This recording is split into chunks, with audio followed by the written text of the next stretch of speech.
Hello, everyone. Welcome to our second episode of Lockdown Lunch with Kelly, Ransom, and friends. Today, we have a wonderful special guest. All my guests are special, but she's extra special.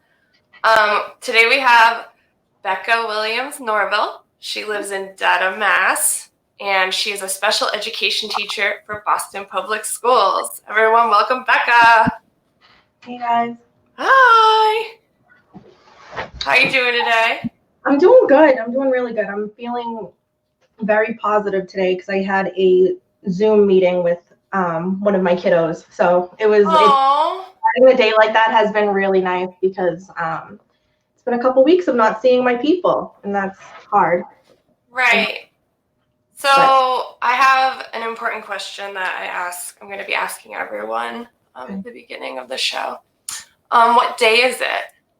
Well, it's Thursday, and let me tell you something about that. I did yesterday, but today I proclaimed to Kwame, I was like, it's Wednesday. And he was like, no, sweetheart, it's Thursday. So it's Thursday, everyone. All right. Happy Thursday, everyone. Yay. And I believe it's April 2nd. It is. It's April 2nd, and that's an important day in my world, in my community. It's Autism Awareness Day. Oh my gosh. I apologize for not knowing that. Well, no, it's kind of cool that we got to meet like this and maybe raise some awareness for that too. So what is Autism Awareness Day all about? So April is a full month of trying to gain more awareness for autism, but I think today is just kind of a day where social media comes together to kind of kick off the month. And for me, it's a really big day to kind of get society to realize that we're the problem. And that's kind of where I'm at with it today. I feel very fortunate. I've been in the field for almost 5 years now, and I feel very honored to be a part of my clients' and friends' lives, because it's not, I don't like talking about it like it's just something that I do. It's something I'm passionate about and I love, and I love them. And so that's another reason why I'm missing my people, because I am specifically an autism strand teacher. Right. So a little more specific in the special ed department. Yeah. So what does it look like working from home when you're teaching, especially special education? It must be a little different from a typical classroom for the rest of Boston Public Schools.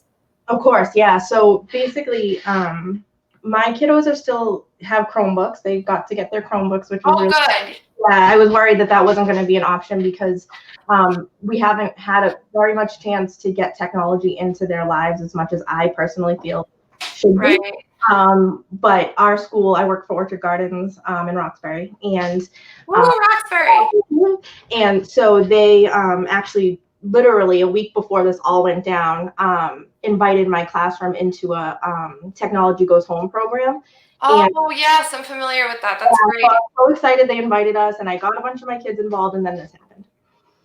So we're still trying to do that and get it, situated so they can join my online classroom, because I have an online classroom, which is really cool and exciting and new, but all my kids can't access it. I'm assuming you can't decorate it like you can your regular classroom. You can upload pictures. I took kind of sad and I took a picture of the room when I left it a couple minutes just to be I'll be back. But I uploaded that so the kids could see that, and you can upload visuals and some things that they're familiar with, because that's a big thing for any kiddo. Right. Need familiar, things that are familiar to them in their everyday lives. So I've been decorating it, but of course not as. I know you love to decorate your classroom. It's not as fun, but that's okay. So when you have your classes, when are they in the morning? Are they all day? How does that work? So I'm pretty much signed into it all day, but I keep looking down because I have it on my Chromebook. But they pop in and out. Yeah, so they can pop in and out. They can email me at any time. My office hours are 7 a.m. to 5 p.m. if they want to call, text, email, whatever. I set up a Zoom a couple times a week now. I've only had a couple kiddos join us, but that's okay. It's still, there in case they need it. And then I have been sending home packets. Oh, nice. Like through the mail? Yeah, physical work. Yeah, through the mail. Yeah, physical work for them to be able to work on that they're familiar with. The hard part for us and for any teacher right now is new content is really difficult. You can't. Yeah, I bet. You can. I did a lot of my schooling online, so for me, it's actually kind of been flawless in that aspect. But with our kiddos, it's very hard to sit there and be like, okay, let's learn a whole new thing and learn how to navigate the world right now. So Right. It's about kind of things that they already know, they can keep going, where they're not going to lose it, and to keep their little minds going, just like we're trying to do.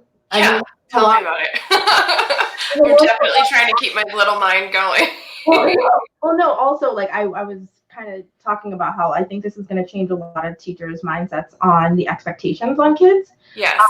Like, what I realize is that me being home all this time and having all this time to kind of navigate and figure out what I'm going to do and when I'm going to do it and da-da-da-da, these are kids' lives. Like they are often like, okay, it's time to go. Let's go. Switch what you're doing and let's go. Like, they're constantly on the go for us or constantly changing for us. And I'm learning now that, like, that's not easy. Not that I didn't before, but I'm really learning now to kind of sit in their shoes and just be like, wow, all right. Like, when I get back into it, like, I'm really excited and motivated to kind of change the feeling of learning and teaching and just that aspect of it. How many kiddos do you have? I have 10. My 10 little babies. They're able to keep in touch with all of them during this, or? Yes and no. I've been in contact with all the parents. BPS is doing a really good job in giving us like outlines of what to do, because that's the other thing. This is my first year teaching, so what a first year. It's been a little odd. I feel like I'm still that newbie teacher who's like, am I doing enough? Like, what else can I do? Like, should I be at their houses, like, through the windows doing stuff? And but you also think about it, and it's like, teachers teaching for 10 years have never been through this. Yeah, no. So no one has, ever. Exactly. So it's been interesting trying to navigate through that, for sure. And then when you do your classes, are the parents there? They can be. For my first morning meeting, one of my parents was there, and it was really nice to sit and just talk to them too, because with us, I see and talk to my parents almost every day. Like, when I was regular in a classroom, like, so there's a lot of connection anyways. So I think it's been nice. I call, I text, like I said, BPS sets up like a whole thing of being like, every week, make sure you do this for the kiddos, which has been really nice. Plus making sure they have all their resources, like knowing where the free meals sites are, or things like that, making sure that they're okay at home, not academic wise too. Can you talk a little bit about how those free meal sites work? Yeah, sure. So between 8:30 and 11:30, Monday through Friday, there's different sites throughout the city that you can go and just pick up a meal free. I'm not exactly positive of the stipulation of, I know you have to be a BPS family. Right. But I don't think it's like you need an ID or anything. I think you just need the kiddo's name. Even if the kiddo's not with you, you can still go and pick up the food, which is really nice. And then, so there's a couple links that I think I shared with you. If you could, I think I did on Google. I'll make sure to get them up there. Where I work, we've been sharing like the map and the different food pickup sites, but. And that's good. That was one of my biggest concerns when, how there was that whole back and forth for a couple of days of like, should we close the school? Should we not close the schools? And I was really worried about, the students whose only meal is at school. So I'm really glad that they figured out a system for that, and I hope it's working. Right, me too. That's the other thing that it's hard, because for me, it's like I see my 10 kids and they're good and they're healthy and they're happy, and that's great. But there's 60,000 other kids that we're not sure about. One thing that I thought was really, I didn't even think about this until my boss had brought it up, is that if we're not in contact for a certain amount of days, they will do a wellness check. Like, we have a tracker that I'm like constantly going in and saying, like, I spoke to so-and-so's mom and so-and-so has this, so-and-so doesn't have this. Like, someone please call. That's Like, so good. the dean of my school realized that one of my kiddos like didn't have a computer, and like he delivered it to their house. Like, it's just like, it's been a really awesome collaboration to make sure these kids are okay. Right. And families. Not only that, like, you know, I feel like Boston Public Schools does a lot for just the family as a whole. So I'm hoping that, you know, that continues for however long this goes on. And what's the age range? So for me, it's 4th through 6th grade. 4th through 6th grade. Which, wow. Yeah, it's a wide range, and sometimes it's a little bit different because all of my kiddos are on IEPs, which is an individual education plan. So, you know, it's that's the other thing that's hard about online teaching, is that I have 2 kids that are in one group and 3 kids in another group and 1 kid doing one thing. So, you know, it's been kind of not hard. I want to say interesting, almost, like navigating that space and trying or like awkward. I know how it is in a meeting with like 6 people on Zoom, like, and they're adults. Right. Right. Right. So I think a big part of our world too is that telehealth will become more of a thing. Yes.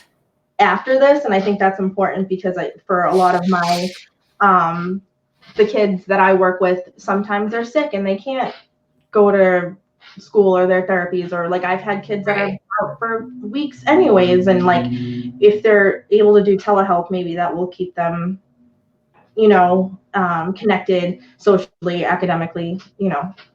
We have Melissa McGee here. Hi, Melissa. She's saying there's no ID required for the lunch pickup, so that's good. Yeah. Awesome. So do you want to keep talking about teaching? We can talk about yes, we can. So how do you build, like, what's your like daily schedule? I guess for you and for school, like, do you have a work at home office that you like get up and get dressed and go to, and then you have like what do they call them? Syllabus. So me and obviously, you know, my husband Kwame, he had noticed that for like a full week I confined myself into the living room. He was like, you like haven't left the living room and you're on the couch, and like that's great, but like you're gonna go insane. Like you can't do this. Like find a space that's work, you know. Right. And I said no, like I'm fine, like you don't know. And then I realized he did.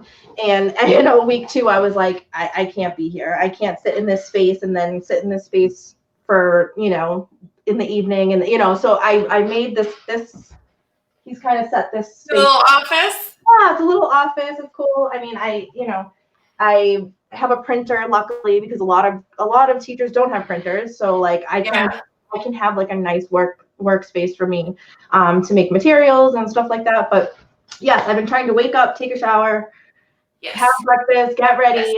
You know, like it doesn't happen every day. You know, some days I'm like, all right, you know what, I'll shower later or whatever. But I've been trying to do that, and a big part of my like Zoom presence with my kids, I've been trying to make myself look like, and not that I'm not this, but definitely for them, like healthy, happy, motivated, like excited, and just so they can see that, you know, I'm okay. I think that's I think it's a big part for them. You know, some of my kids are very intuitive. Like if I'm having a bad day in the classroom, like one of my kids will say like, hey, Mr. Becca, are you okay? Like, and that's, and for me, that's a new teacher thing that they should never see that, you know, but like that's a learning curve, you know what I mean? Of course. You're a human being though. I mean, and I want them to know that too. Like when I make mistakes, I make sure that they know that, because like they're not the only ones that are learning. Right, exactly. But yeah, so that's what I've been trying to do. I've been trying to schedule Zoom meetings like with the other adults in my building as well, just to kind of feel connected and that we're all on the same page. Because that's the other thing. Like my kids have a lot of teachers in their lives. For instance, like they have like OT specialist, speech therapist, and you know, paras, like my co-teachers and stuff, that are all trying to contact them. So we're all kind of like honing in on like contacting them, and it's very overwhelming for them. So I've been trying to make like a set schedule. Like my time with you is 9 o'clock, you know, like meet me if you want, if not, it's okay. and then so I stay available until 2 o'clock. I sent home like a physical schedule with my kids. That's awesome. Yeah, so maybe they'll be able to like, wake up and see, run through their schedule. But I think it's important to like, if any like parents are listening also, is that I don't think teachers or anyone is expecting their kids to like be at home and be doing school for 7 hours a day. I think it was working. Yeah. You're working, you're trying to figure out everything. And I'm very fortunate in this. I'm one of those people who this really isn't affecting that much, other than like, I don't want to say selfish reasons, but I miss my kids and I miss teaching them in person. Yeah. And I miss my mom, obviously, and I miss you guys, my friends, but like I'm able to rectify those things easily, like Zoom parties or like, I don't know, like it's just, so I just feel like I'm trying not to expect too much from my parents, but expecting just enough so they really have guidance too, because I mean, I'm a teacher. I can't imagine having a kid waiting for me right now. Like, you know what I mean? Like when we're done with this, I have a million things in my head that I want to do. Yeah. So I really, if any of my teacher squads listening, a couple of them have littles at home, and you guys are killing it. Yes. Yeah, it's funny because the other day I was like, so much respect. I don't have that issue. Well, not issue. I don't have that aspect of my life. So laugh. So Blair, my black cat, was playing with a couple of papers that I was trying to put together to mail, and I scooped her up and like threw her at Kwame, and I was like, I can't deal with her right now. And then I do that with a kid. Right. So then I immediately text like my squad, like, you guys, props, because I just threw my cat at my husband. Can't deal with my cat, So it's been. Well, before we went live, I made some popcorn for my lunch. I love it. I walked away. Are you eating lunch right now? You're having lunch? I just have coffee in my cat mug. All right. Sorry. You're gonna eat lunch though, right? I will. I promise. It's important. But I had the bowl up here, and I was over in my office doing something, and I turned around, and my cat Rick was just throwing pieces of popcorn out of the bowl all over the floor. And I was like, I have to be live in 2 minutes.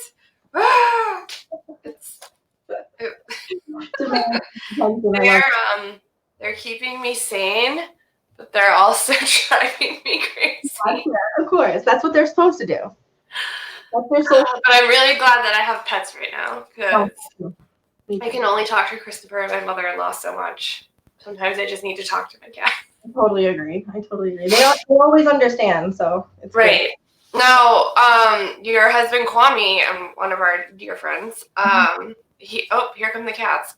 He's been working during all this, huh? Yeah, like regular. It's I'm trying not to, right about it, and just it is what it is, and we're grateful, lucky that we have jobs, but I don't know. He works for a medical dispensary, and I think that that's super important and valid, and definitely essential. But it's hard. I wish we had like a full blown tent out front that he could Lysol down before he came in. But, we're doing what we can. I'm gonna stay away from my mom. Well, I mean, I'm staying quarantined anyways, I guess. Same, yeah. Technically, I'm not, because he's coming, home. Right. Leaving and coming home every day. But I still don't want to bring it, obviously, to anyone. Right. Especially your parents. Right. So I haven't let my dad keeps wanting to drop off food and come home. I'm like, no. I know. So my self-quarantine is technically over tomorrow. Good. Yeah. And then I'm not going to feel safe until Monday, because that's how I am. And my dad was like, oh, so you can come over after that. And I'm like, no. Sorry, Dad. My problem with it, I guess, is that it's just always resetting, right? Like if we go out or if we see someone. Exactly. It's like the clock starts over. Yeah, so I feel like today's technically day 17 of me not being at work, but wow. still exposed. You know what I mean? Like, I'm like, so I don't know. It's hard to decide what to do, but I think that thing.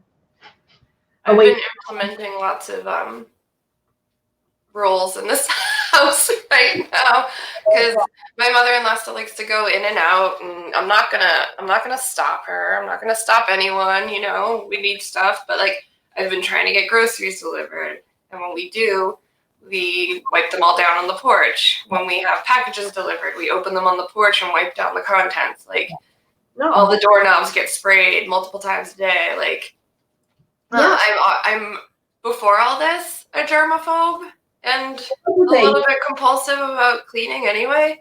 So that's been really like jacked up. Right. But it makes me feel better. I was about to say, whatever makes you feel better, I think that it's the whole like freak out or not freak out. I think everyone needs to stop talking about that and just let people handle it the way they're going to handle it. Obviously, if you see a loved one like freaking out to the point where they need help, I mean, it's a little bit different, but like you said, you've already been very safe in that way. Of course, this is going to ramp that up. That's like all I keep telling myself, but of course. It's all I can do. It's all anyone else can do. So since we're talking about it, what have you been doing for your mental health during all this? So I was actually talking to a friend about this recently. That I think that I'm just waking up from my like super depression of like fight or flight, and it's been like very much like flight for me. You know, and I don't mean like don't pay attention to it or run away from it, but it's been very much like hide. I can't fix this. So don't pay attention to it. Right.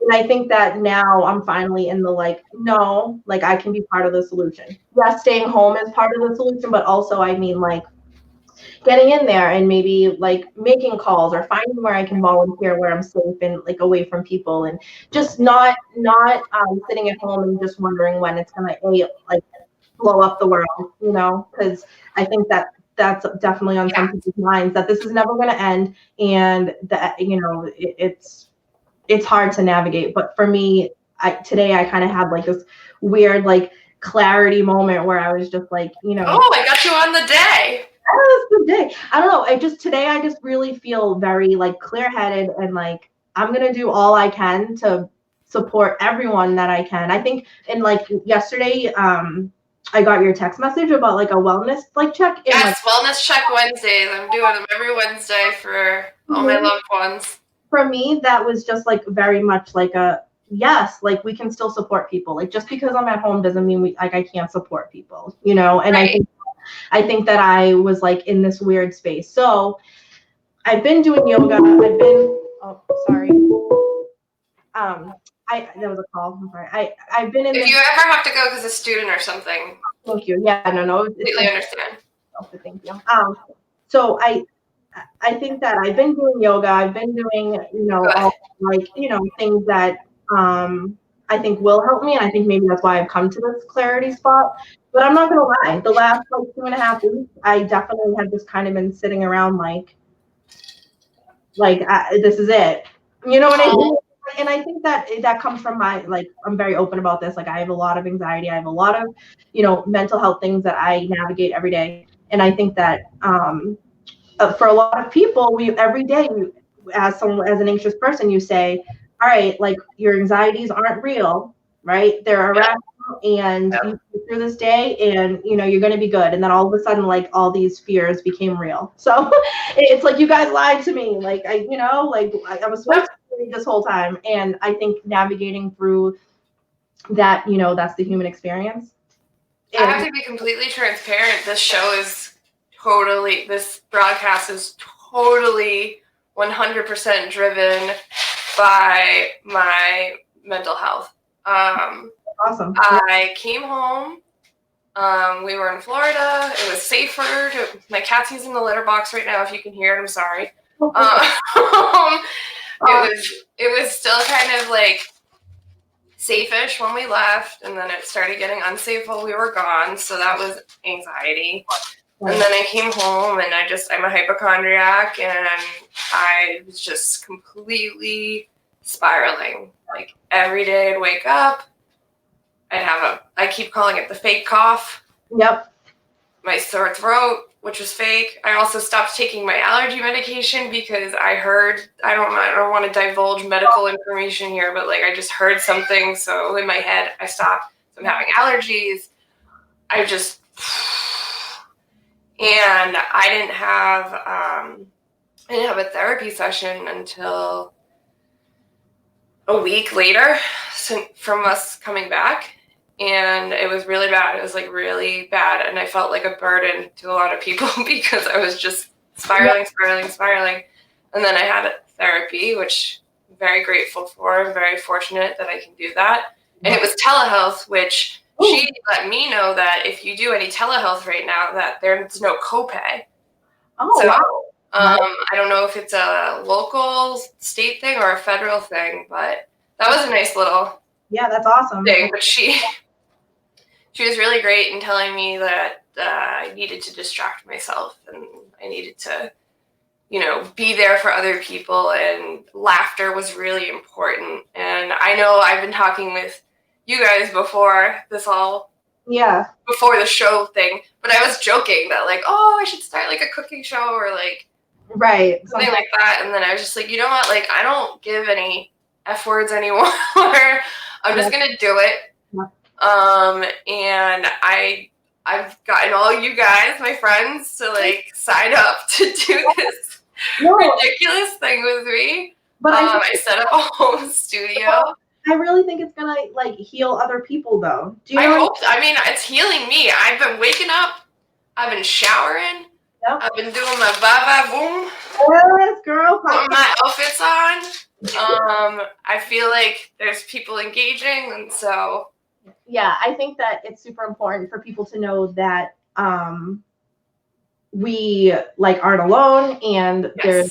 I think I started, so I'm an anxious person, as you know, like just like getting together with people. So like for me, like my first couple Zooms, I was like, how can you also be anxious of this? Like this should be like, like, thank God I don't have. I mean, it's not funny, but it is. This should be like literally my dream come true. And then finally, like you start to get used to it, and like seeing yourself on camera is kind of weird, and now it's been like kind of such a joy. To see everyone helping each other. It's reaffirming. I have to give props to your father, the one and only Glenn Williams, for what's he doing? Voice of Roslindale. For I would never have the skills that I have right now, although they are limited, to even do this without having been on It's All About Arts with him. I was thinking about, like, I wish you guys still had that show now. I mean, I think Tess is here. Tess, hi. She was also a co-host of that show. It was just like, it was great. And he's great. He's doing wonderful stuff at BNN. They're doing educational programming. It's been kind of cool because I don't know if you know. So my dad, for like my whole life, wanted me to be a teacher, and I was like, no, I didn't know that. I'm never going to be a teacher. You're crazy. Like, that's not going to happen. Nope. And then it happened. But so he's been like reaching out to me to see like what kind of educational things to put on. And it's been really nice. We've been doing like a bedtime story every night with like a different person. Like, I know that, I don't want to say her name wrong, but our superintendent, Brenda Casilius, I believe is how you say it. She was on it and she read a bedtime story to like the BPS kids. So cute. I should say, and like Julian Edelman did one. What? Yeah, they're cool, really cool. So he's having that. I'd love him to read me a bedtime story. Hey, girl. So he's also had like teachers Zoom in and do classes on like the TV and stuff for the kids. Which I saw you had Mr. Howland. Yeah, it's so cool. So cool. Principal. I think that needs to continue to be a thing too, though. Like, I think we're so many things are going to be born from this that I think are going to be positive, and I'm looking forward to the silver linings, the change. Do you have any like tips for like? You said you've been doing yoga. Have you been watching any like videos online or just doing it? I follow like a yin yoga series on YouTube. Okay. Really all I've been doing is like YouTube, different ones. So yeah, and I think that's nice because it's free and you can see a lot of different things. But I guess I don't know. I think a tip would be that, like, not to feel like you need material things to keep your mental health going. Like, for instance, a lot of people are like, well, I don't have a yoga mat, I don't have whatever, I don't have this I used to be like that. Yeah, no, me too. And I did fitness for years, and I still felt like, I'm a personal trainer who needs whatever, and that's not true. Like, I think that even just sitting down and breathing for a couple of minutes will help. I had a whole professional development yesterday in a Zoom, so it was like 200 people in a Zoom together. Wow. Yeah, and we did like a mindfulness moment at the end, and it was just great. Like, we all literally sat there with our eyes closed and breathed, like, but like, it made a big difference. I think it made us all feel like, okay, everyone's scrambling to find a way to feel calm. Yes. And I think that you don't need extravagant things to do that. I completely agree with you. I'm gonna switch a little. Okay. What do you miss most about January 2020? What I miss most? Okay. Obviously your kiddos, I know that, but kids. I think that a big part is that January I felt very together. I felt like, and even in the teacher world and like the regular world, I had made kind of a comment about on Facebook a couple months ago about how I finally felt like I had myself together, like career-wise and like friend-wise, and like, and now, I kind of miss that security. But one thing about my kids that I miss is that in January I realized I only have 6 months left with these kids, and then it was kind of like, right, you know what I mean? So I think that just the feeling of security is what I miss in January the most. Because like I said, I'm not, other than not being at work, my life hasn't changed all that much. I hate saying that because people are so free, I don't know, in a worse space than me. yes. But again, I'm blessed, and hopefully it'll turn into me being able to help other people. Yes. I think we're all going to need to rely heavily on one another to get through this. Right. I miss something new every day. Today I miss not every Thursday night, but some Thursday nights I would go to karaoke at the Midway. I've been meaning to actually come to that with my friends, and I just miss that so much. It's just so fun. And I miss being in not that my house isn't a queer-friendly space, but I miss being in like a super queer space. I don't have that, energy vibe going lately. So it's funny you say that about the vibe. It just reminded me when I walk into my classroom every morning, usually the dance teachers, because we have a dance studio on our That's awesome. Cool, right? But he's usually in the dance studio blaring music and like rehearsing or something, and like I miss that.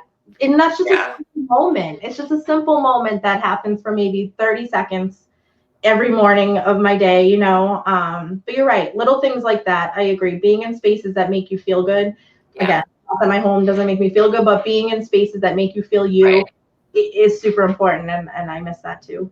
I agree. I can't wait. I've been practicing to sing any, and not even karaoke, any karaoke at all. I'm a big karaoke fan. A lot of my friends are. I've been doing it. It's my little stupid weekend late night hobby. And we all have like those like moments where I remember, like I can distinctly remember us at, I think the Jeannie Johnson, I don't know, I think doing like something, and it was like Tiffany doing some like, I don't know, Spice Girls or something like that. But like I'll always remember that, like it's great. Yeah. I know some people have been doing trying to do karaoke things online, so if I find any of those, I will share them, definitely. Now, I want to get to the reason that I dressed so popcorn today, and I'm eating my popcorn. You and your husband Oh. are horror movie buffs. We are. We love horror. Horror's our thing. So, I'm assuming you've been watching some movies while you're home.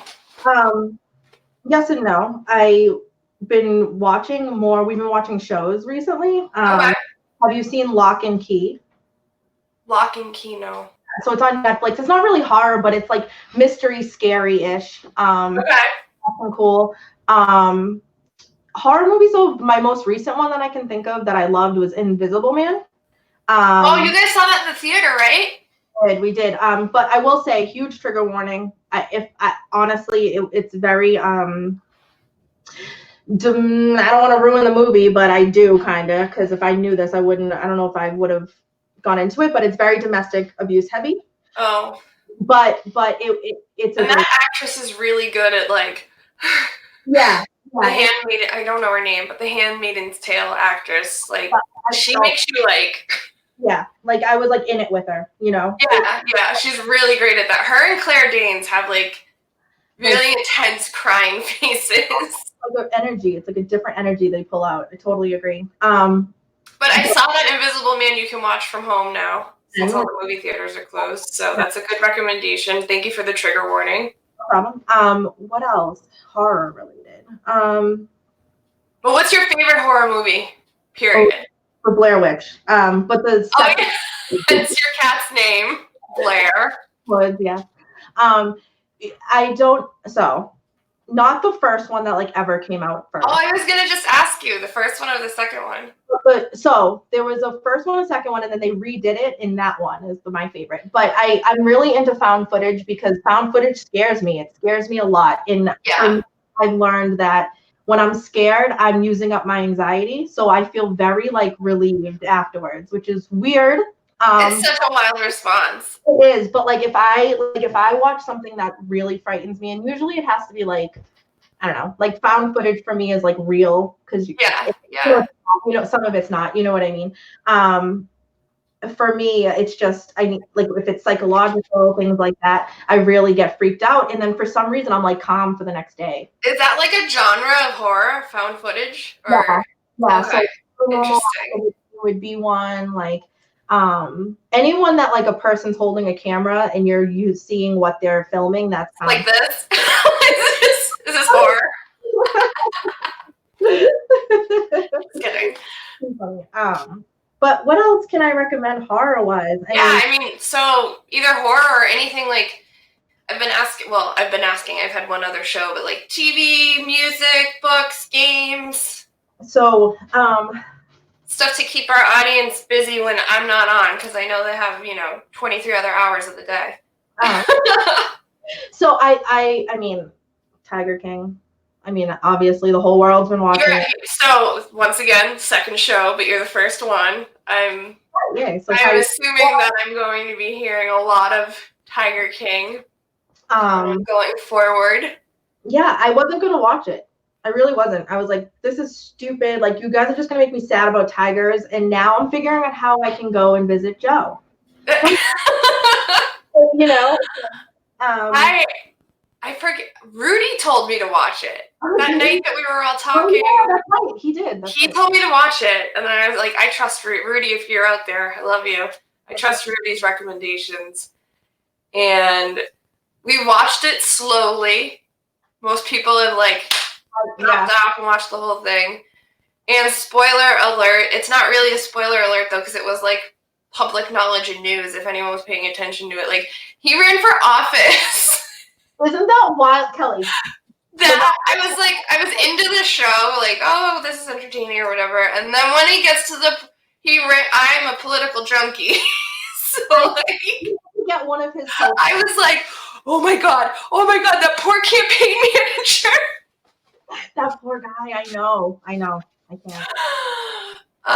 So now I'm a big fan of just, it's the most ridiculous thing. But I feel like I can't take credit for this thought, but I do think someone posted or had a meme saying that like Netflix was just holding this in a vault.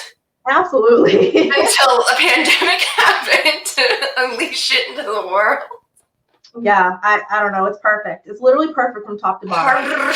And speaking of Tiger King and anything, but think of a few more things that you want to recommend. I'm getting requests for my cat Pickle. She's sitting right here, so I'm gonna grab her and have a little Tiger King moment. I'll be right back. Okay.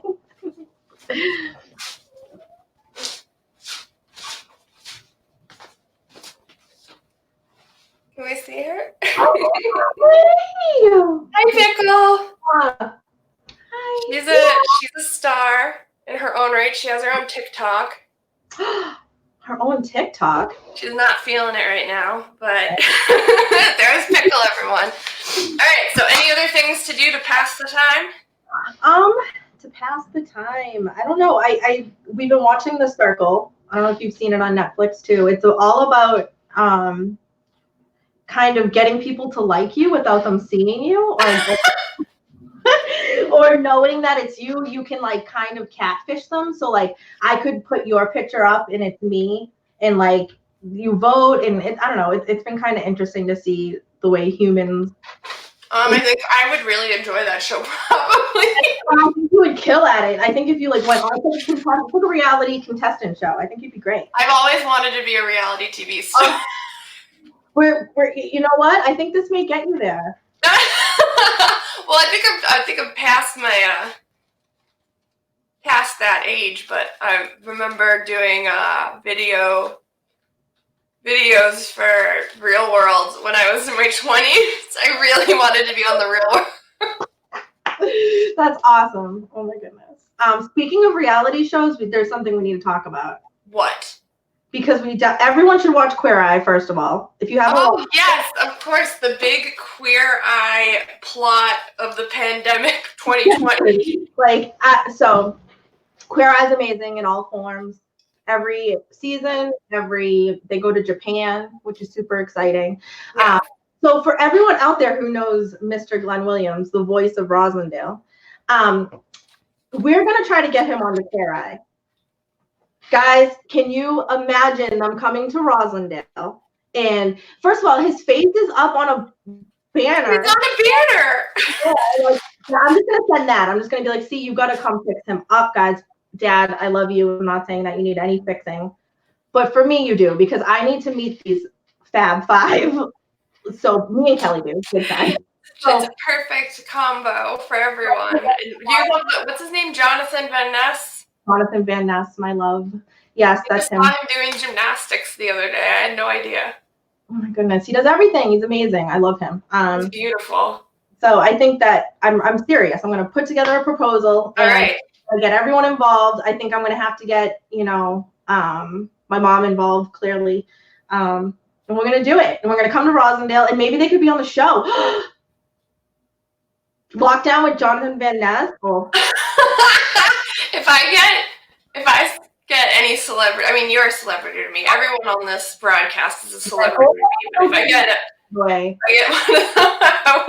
of them, I don't know. I'll probably just sit here and be like, what the hell? How did I get to this point? So that's my goal. That's my lockdown goal. I think that's a great goal. I think Glenn has amazing socks and ties. Yes, exactly. But we could jazz them up a little more. Maybe a little bit. I don't want them to get rid of the soul patch, though. No, that's like his signature. That's the only thing that, Jonathan can't change. So I think he'll be down with it. He has a really nice set of facial hair himself, so. Oh, Dad. Couple things before we go. I know we were talking earlier that thank you for sharing the Autism Awareness Day. I would have typically known that, and I did not. I apologize. Any resources, tips and tricks, places to get information for people watching, parents? So I would BostonPublicSchools.org really has a lot of information. Okay. So also don't be overwhelmed when you go to it, but there's a lot of information there that I think is important for our families and everyone in Boston really that can access it.